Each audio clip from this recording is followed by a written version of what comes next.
जय हिंद प्यारे साथियों, आप सभी का कैप्टन शर्मा क्लासेस में बहुत बहुत स्वागत है। दोस्तों आशा करते हैं कि आप सब मस्त होंगे, पढ़ रहे होंगे। पिछली क्लास में जैसा कि सीरीज चल रही है जीके की, जो महत्वपूर्ण कमीशन है, आयोग है, उनके विषय में हम चर्चा कर रहे हैं।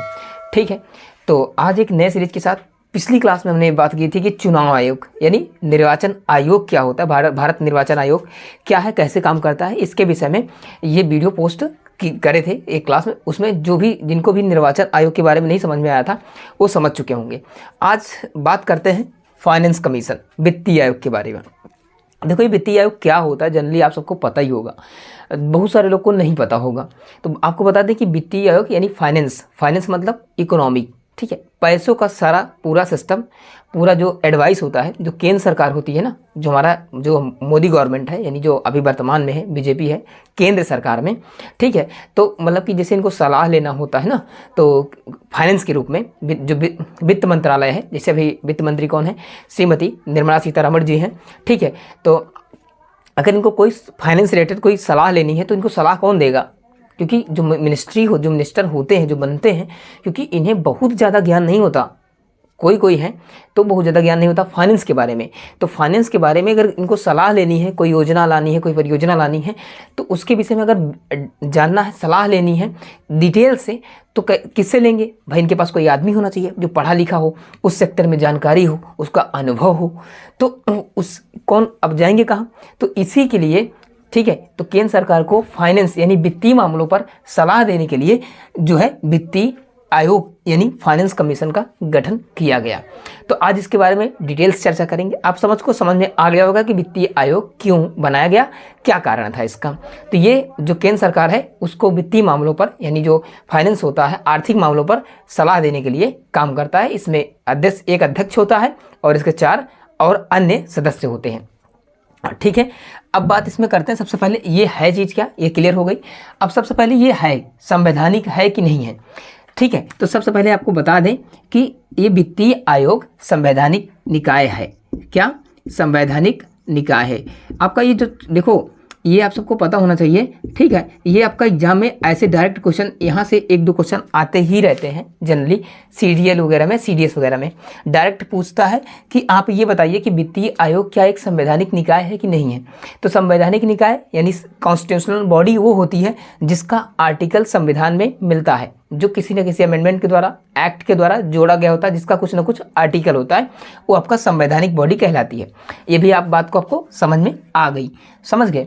तो ये आपका संवैधानिक निकाय है, संवैधानिक बॉडी है, ठीक है। अगर इसका आर्टिकल बात करें, हम क्या बात करें, आर्टिकल की बात करें, तो ये आपका भारतीय संविधान के आर्टिकल 280 में वर्णित है। किसमें वर्णित है? 280, ठीक है। जिसे आप देखते होंगे कहीं ना कहीं आपदा आ जाती है, कहीं ना कहीं बाढ़ आ जाती है आए दिनों, तो कहते हैं ना कि केंद्र सरकार ने अपनी संचित निधि से, आकस्मिक निधि और संचित निधि 2 निधियां होती हैं, ठीक है। तो संचित निधि से वहाँ से फंड जो देते हैं ना, फंड से पैसा निकाल करके, जैसे 2 लाख, जैसे कहीं ट्रेन पलट गई, कोई हादसा हो गया, तो वहाँ पर वो आकस्मिक निधि अलग से होती है, और जो पैसा केंद्र सरकार जो बजट बना के देती है, जो योजना परियोजना देती है, वो संचित निधि से पैसा देती है, जिससे सड़कें बनती हैं, ब्रिज बनते हैं, ये सारी चीज़ें होती हैं। बात समझ गए? तो ये फाइनेंस कमीशन पूरा डाटा उसके पास अपना रखता है। बात समझ गए? आर्टिकल 280 इसके विषय में चर्चा करता है, फाइनेंस कमीशन क्या होता है, कैसे क्या सिस्टम है इसका, ठीक है। बात समझ गए? इसका एक अध्यक्ष होता है, क्या होता है? इसका एक अध्यक्ष होता है, ठीक है, और ठीक है, और 4 इसके क्या होते हैं, अन्य सदस्य होते हैं, ठीक है, ठीक, क्या होते हैं? 4 अन्य सदस्य होते हैं। यहाँ पर सबसे महत्वपूर्ण क्वेश्चन बनता है कि अध्यक्ष अभी कौन है, पहला कौन है, ठीक है। आप समझते हैं, सबसे पहला अध्यक्ष अगर बात करें, फर्स्ट अध्यक्ष, फर्स्ट चेयरपर्सन, तो बात करें तो वो कौन थे? केसी नियोगी। कौन थे? केसी नियोगी। कौन थे? केसी नियोगी साहब थे। देखो बाइलैंग्वेज चल रहा है, हिंदी अंग्रेजी दोनों, ठीक है। केसी नियोगी पहले अध्यक्ष थे।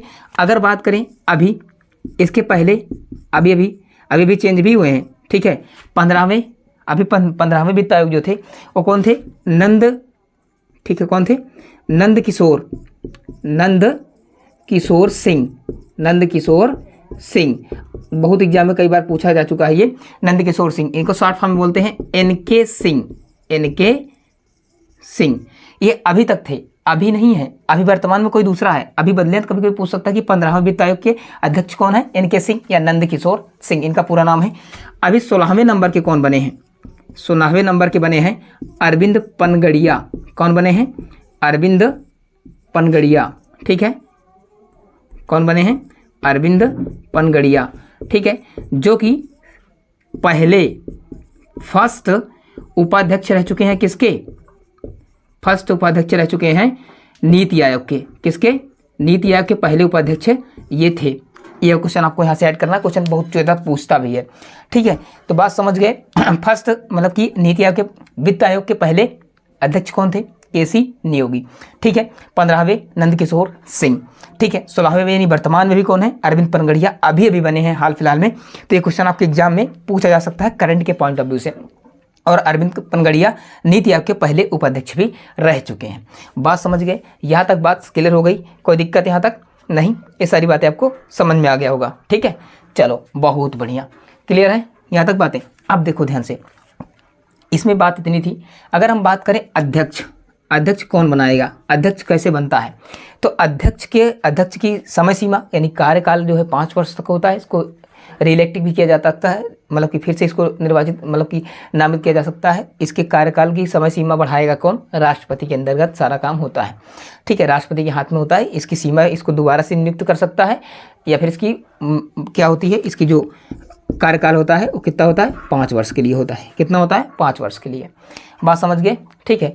अब जो अध्यक्ष बनते हैं जनरली ये होता है कि उन्हें फाइनेंस सेक्टर में यानी आर्थिक सेक्टर में उन्हें पूरी तरीके से ज्ञान होना चाहिए। जनरली ये देखा जाता है कि जो बहुत टॉपर रैंक में आईएएस अधिकारी होते हैं, जिनको फाइनेंस सेक्टर में क्या होता है, लंबे समय तक वित्त मतलब कि फाइनेंस सेक्टर में लंबे समय तक काम की एक्सपीरियंस होता है, उन्हीं को बनाया जाता है, ठीक है। बाकी जो 4 अन्य सदस्य होते हैं ये कहीं ना कहीं आपके जो हाई कोर्ट के होते हैं, सीनियर जज होते हैं, ठीक है, सुप्रीम कोर्ट के जजेस होते हैं, ठीक है। तो उन सबको इसमें मुख्य सदस्य 4 सदस्य के रूप में, 4 जो सदस्य होते हैं उनके रूप में नामित कर दिया जाता है। बात समझ गए, चलो देखो ध्यान से। अब ये समझाते हैं कि सबसे महत्वपूर्ण बात, ये आपको वित्त आयोग की बात हो गई, इतनी बात तो आपको क्लियर हो गई होगी। अब थोड़ी सी हम बात कर लेते हैं कि थोड़ा सा कैसे, ये बात तो क्लियर हो गई होगी, थोड़ा सा हम समझते हैं यहाँ पर, यहीं पर समझ लेते हैं आरबीआई के सेक्टर में थोड़ी सी आरबीआई, क्योंकि वित्त आयोग से जुड़ा मसला है, तो इसलिए हम थोड़ा सा आरबीआई के हाथ लगे समझ लेते हैं।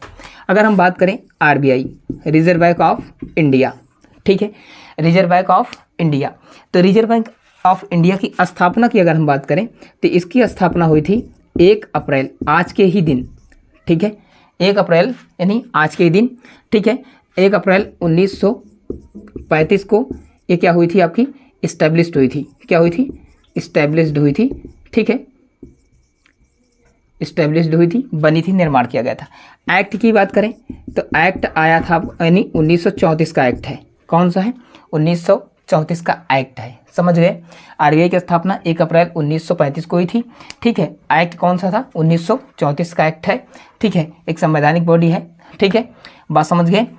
अगर बात करें आरबीआई किसके तर्ज पे, अब जो बात क्वेश्चन बताने जा रहे हैं जल्दी आपको मिलेगा नहीं, ठीक है, कहीं कहीं कॉन्सेप्ट मिलता है, जो अच्छे से पढ़ोगे तब समझ में आएगा, ठीक है। तुम जानते हो कि संविधान निर्माता अंबेडकर, भीमराव अंबेडकर, डॉक्टर BR अंबेडकर, ठीक है, इनकी एक बुक थी द प्रॉब्लम ऑफ रूपी, ठीक, द प्रॉब्लम ऑफ रूपी नामक एक पुस्तक है जिसकी महत्वपूर्ण भूमिका के आधार पर ये अंबेडकर के द्वारा लिखी गई बुक है, ठीक है, ठीक है, इनके द्वारा लिखी गई बुक से इस आरबीआई की स्थापना हुई है। बात समझ गए, अंबेडकर साहब लिखे थे द प्रॉब्लम ऑफ रूपी, इस बुक के तर्ज पर आरबीआई की स्थापना हुई। इसका एक्ट है 1934, स्थापना 1 अप्रैल 1935 को हुई थी।